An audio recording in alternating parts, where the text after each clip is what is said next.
We are on Golden Bachelor and Bachelor in Paradise. Both of them are on week 4.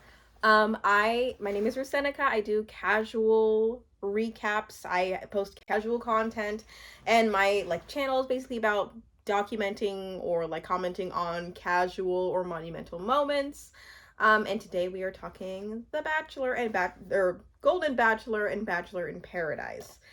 So I split these recaps up into Golden Bachelor. I talk about the Golden Bachelor first, and then I talk about Bachelor in Paradise. I typically put a timestamp. If you don't see a timestamp, it's just and maybe I just posted this, but I typically do like to split it up to see if people want to look at one or the other. But I am actually really liking both of these seasons. I will say though, it makes me more nervous to watch The Golden Bachelor and for there to be drama or anything that goes wrong. But when The Bachelor in Paradise, when something goes wrong, I root for their downfalls. I'm like, yeah, this is great. But when something goes wrong in Golden Bachelor, my heart really can't take it. I really just feel like I just want the absolute best for Gary. Gary is just such a sweet guy who you just can root for. Versus these other 24, 25, 30-year-olds, you're like, ugh, this influencer boot camp, summer camp thing, just, ew. I know none of y'all are actually looking for something serious. But Gary's putting his whole entire life on the line in the public eye. And I just really hope the best for him. Anyway, let's get into the episodes. So, we start off with Pickleball, and it's hosted kind of by Joey, kind of. We see him for 2 seconds, because The Bachelor, of course, had to do the promo for their new Bachelor. And I will say, it's weird seeing Joey, because I like him, but I'm also kind of I'm looking into more senior content these days as it relates to The Bachelor. I don't really care about Joey right now. You know what I mean? So when they're at Pickleball, it really makes me giggle how vulgar these people are, because senior citizens, you just get to a point where I've heard, I don't know this, that you just do not care anymore, and you just say what's on your mind, and if it's vulgar, it's funny because you're older. But these women are actually hilarious. I love all the characters this has produced. April is such a star. Dude, April is so great. She's such a character. I would be the April in that scenario. I'd be like, I'm not winning this pickleball thing, so I'm just gonna feign an injury, which that always happens on The Bachelor. Somebody feigns an injury to gain time with the person, to gain time with The Bachelor. And she does it so fabulously. She went, Care Bear, and then I don't know if she got specific time with him, but she got a little bit of attention. And even though it was some medical attention is still attention. And so I was kind of thinking this about Gary. I'm nervous for him, because there's been a decent amount of self-eliminations, and I know I was going from Pickleball to here, but I care about Gary, and I'm nervous for him because all these self-eliminations are stacking up. Anyways, let me get back to Pickleball. Was it at Pickleball that Kathy and Teresa have their little talk? Because basically, at one point, and I think it was out at Pickleball, Teresa pulls Kathy to be like, hey, are we good? Because I just don't, and we've been waiting for this. Sorry if this is out of chronological order. I kind of just wrote notes after I watched the episode of what stood out to me, because sometimes I just need to be, So, Kathy kind of does mean girl Teresa and is like, listen. And it was so crazy because Teresa was like, let me just know what I did. And then Teresa just so bluntly, in the way that she's been saying it in the confessionals, just goes, yeah, whenever you talk to me, it's you're saying, oh, Gary and I had a good date, now pack your bags and go home. It just is so wild, because I think it was, I just feel like you would know that Kathy knows that that's not what Teresa was saying. And somebody on the Bachelor podcast was saying that Kathy and Teresa are two different types of people, in the way that if these women were on the PTA, or if these women were like, if they both had children in the same grade, Teresa's the type of person that would like brag about their kids and like really show off their kids and not take a mental note as to like the fact that other kids may be struggling around them, and really just like overtly show off her kid, versus Kathy's kind of like more sensitive to it and would be like more low key about every single thing that she does. Because Teresa, I I don't see anything wrong with Teresa. I really don't. I think she's just kind of oblivious. But Kathy is just more like a, you shouldn't be this oblivious. Like, it's hurting my feelings. I need you to zip it, which was mean. That's so, I cannot imagine having the gall, the boldness to just be like, zip it to somebody. That made me sad for Teresa because, I don't know, I just feel like it was so, it wasn't so mean, but it wasn't kind. It wasn't. So then in that moment you're like, oh, Kathy. And some people are saying like this is a worse look for Kathy than last week. I think it's on the same level, honestly, because I feel like Kathy was over exaggerating and like was very insecure. And it all comes from insecurity. I'm not making Kathy a villain in my head because I just feel like I see her coming from a place of hurt and being like, I am like on this show for this guy and this girl keeps annoying me and it hurts my feelings, so I'm just gonna lash out. You know what I mean? Yeah, like, I don't know. So, and then Teresa tells Gary, and you're like, ugh, I really feel bad for Gary in the way that he has to moderate. I feel bad for any of the bachelors or bachelorettes who have to moderate other people's mess, because it's like, this is not progressing y'all's relationship, really. Maybe if you guys end up together, it'll be something you can talk about for the future. But in that moment, it's like, I felt bad watching Teresa be like, she told me to zip it. She just told me to zip it. Because, you know, she needed to say that to Gary. She needed to be authentic. But then it's like, so Gary now has to go and be like, I heard that you said that, you know. I feel so, Gary then is like immediately put off and is like, I gotta talk to Kathy about this, of course. And also, I'm not mocking him, I love him. Then Gary confronts Kathy and is like, I just am trying to understand why you would say that. And then Kathy's basically like, listen, like, we're all here for a second chance. She does that thing where she like, it's like very uncomfortable because you can tell she's really trying to put her best foot forward, addressing this like very uncomfortable thing that is like blown out of proportion by her. And is like, we're all here to find love, and I just felt like she's hurting my feelings, Gare. She was. And then Gary's like, Kathy, I gave you the additional rose. I gave you a very special rose, so I just don't know why you're bought, you know? He just like, you can visibly just see the attraction, just like any remote chance of attraction just go from here to like, it's not existent. It's literally gone. Like, and I don't blame him because if I were in a situation with somebody like Kathy, it would be gone immediately too. So then Kathy's like, whoop, I fumbled that bag. I really did. There's no chance for me. Like, there may be this, if this was a second chance at love, I'm looking for a third. Like, so she just is like very aware of the fact that she has to make up for this, but it's like, you can't come back from this. And I kind of do feel bad that Kathy, do I feel bad? Because no, she really was held accountable for her actions. She really was. Yeah, I can't really feel bad. So anyways, as I was saying about the self-eliminations, I forgot who eliminated themselves. But somebody was just basically like, hey, girl, I know I'm not in your top 10. Like, I just know it. So I'm gonna head out. And he's like, you know what? I'm not even gonna refute that. And I like respect him for that. They don't have to make it a big thing.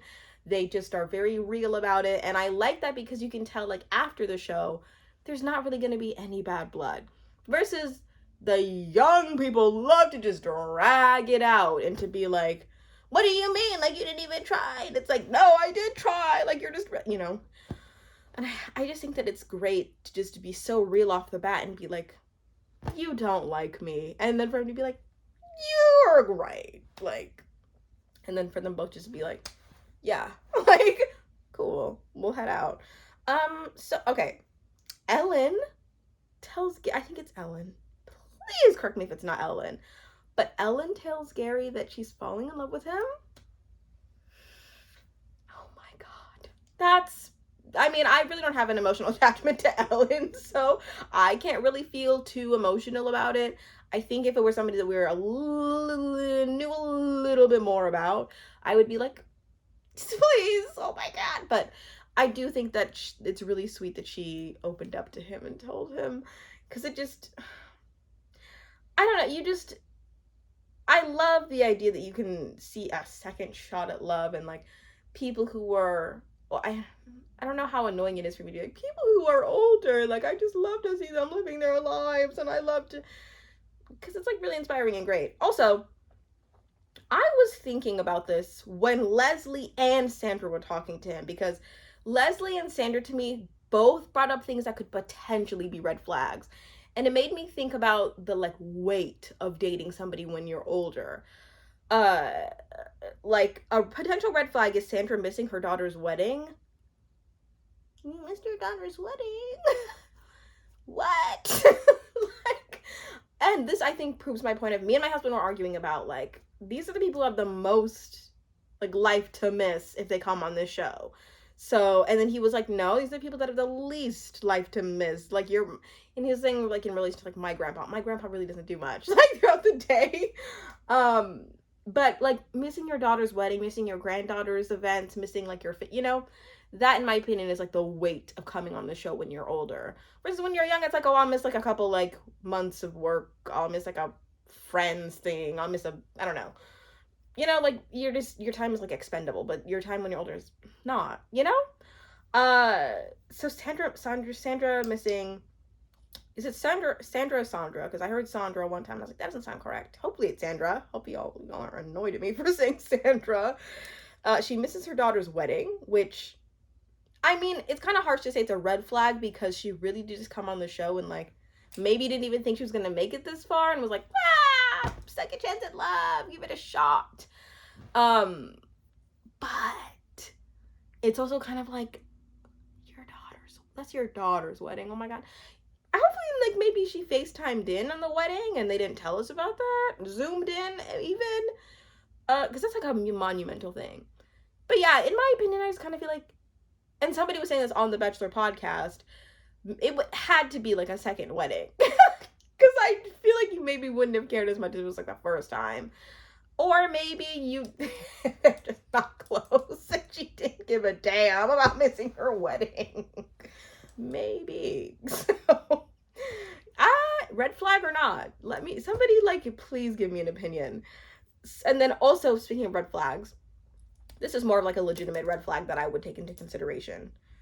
Leslie reveals that she's had 2 divorces and has been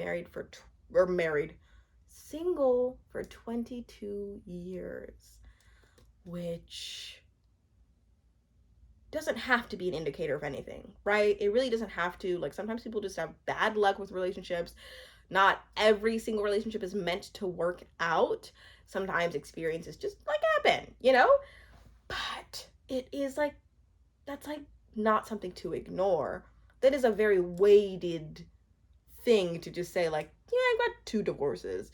So anything like, interesting, elaborate, and then being single for 22 years, as somebody who was married at 22, I mean, Leslie was probably married very, very young. She's had 2 divorces and been married and been single for 22 years. But like, just as somebody who's like wanted to just be like tied down from the minute I like gained any sort of adulthood, any entry into adulthood, I just can't imagine. I just feel like we need a little bit more information, but we're not owed that, that's an invasion of privacy, but it like sparks curiosity. Why have you been divorced twice and single for 22 years? Heck, is that a little bit of a red flag, or is that just kind of unfair to judge? I think it'd be a red flag depending on how she communicated it and depending on the reasons why the relationships maybe have ended. I also kind of feel like she has this whole like, I'm a free spirit, like I'm also a sexy girl and you know it type thing going on. So maybe she doesn't want to be tied down. And maybe she came on The Bachelor just for the sake of like, I'm gonna come on and just like have a grand old time. I don't see her and Gary really working out. He's too Midwest for her. aka boring. Like, I just feel like she needs to be freely living and just like experiencing life to the fullest. I just feel that from her. Yeah, so very interesting. I feel bad because my notes were kind of short for Golden Bachelor, but that's really all I had. Well, other than the rose ceremony, which we're like, oh my god, who's gonna go home? Is it gonna be Kathy? And it is. I was fine with that. And then he held out on Teresa to the last minute, which I don't feel like Teresa deserves all of this. Like, all because she was too excited and didn't read the room. I feel bad for her. Also, I didn't know that Edith went home. Are we kidding? Edith went home? You're probably old news. Who even is Edith? No, she was stunning. She was the person who stepped out the limo first. I also didn't realize that Mariana went home. Marina went home because it was like an end credit that me and my husband skipped. Also, the reason that these are up late is because I have to wait for my husband to watch the show. If it was up to me and he didn't like watch the show with me, I would be watching it night of and then simply reporting back like next day. But like I have to wait on him, and he doesn't always have as much time because he's a student and he's dedicated to academics. So the reason I can't get these up quickly, you don't care. So next we have a Bachelor in Paradise. And as always, I always just have to hold this up just to make sure I can like see like a clear marker as to where the video splits. Just to make sure that I can take like proper note. Sorry that didn't make sense, but Bachelor in Paradise. Okay. So we have Sam leaving Paradise, which needed to happen. Why did we spilled like 30 minutes worth of the whole like Sam's pooping thing. Oh my god, I hate saying the word. It's so gross. Ooh, Sam leaves Paradise. Boo-hoo. We didn't really even know her. We really didn't even know her. Everybody's like, oh my god, you guys were like vibing and she's now leaving. Like as if we've invested more time into like getting to know. We don't know much of anything. We just know that this girl has some crazy IBS. Like is that what that is? Let me know if I'm wrong and insensitive. But John Henry comes down. What a cutie. Oh my god. What an actual fine specimen of a specimen. He comes down. He asks Olivia out on the date. And I just want to say, like, we totally thought Olivia was going home. I just truly believe that ever since Olivia threw out the idea, like, oh, I'm manifesting this to come to me. I have a feeling that woman is a powerful manifester because, like, she just did not have a chance. Like, it didn't look like anybody was interested in her. She looked salty. She looked like the one typical commentator that, like, doesn't really have a lot going on, you know what I mean? So she gets asked out on the date and she goes. Then we have John B pulls Eliza. This to me was very interesting because it's like, is this not a double standard? Let's be serious. Is this not a double standard? Because Eliza brought up to Aaron, I just am feeling triggered because you kissed Mercedes and I've been on the whole like love triangle thing and I just can't do it this time around. And like, I feel like guilted him into being like, oh yeah, no, it's totally me and you. Like, I'm not even looking anywhere else. And then all of a sudden it's like, well, I'm gonna explore. So I know this is whatever, but you know, I'm just gonna let go. I didn't necessarily feel incredibly bad for Aaron in that instance. I just was kind of like, Eliza. I feel like Eliza, what she says is like rooted in being self-centered. I really do, because I really don't feel like she understood you just like asked this man to like not do you like that, and then you just did him like that. Is anybody, because nobody else was saying it on the beach. Am I making things up? Am I like seeing things that are not correct? Because I swear that they were doing that. That she was doing that. Like, it just gets me upset because it's like, you're just out here just putting out a double standard and really just looking out for yourself and like you really like we're out here crying, being like, I just don't want it, and then you're just out here like, yeah, I'm gonna go on the date. So, what? Anyway, so Olivia and John Henry have a cute but an awkward date. Personally, I don't see it. I think that Olivia's like, I feel like she could have worked well with Will if that whole thing didn't just blow up, and if Kylie didn't like, her and Kylie didn't, or yeah, the whole Kylie thing didn't happen. Because she was so interested in him, and like the way that they vibed off each other was so much easier than the way that her and John Henry vibe off each other. It just feels like they just started together because like that, they're just like the people that just like had to pair off. You know what I mean? Like I don't really see like a genuine connection.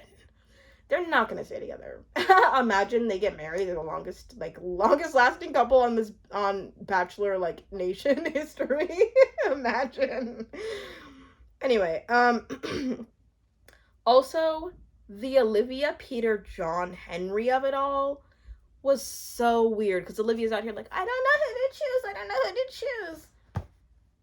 Like as if the option isn't like completely clear, dude. Peter's a weirdo. The only reason he kissed you is because he's thinking of the rose and his security for next week.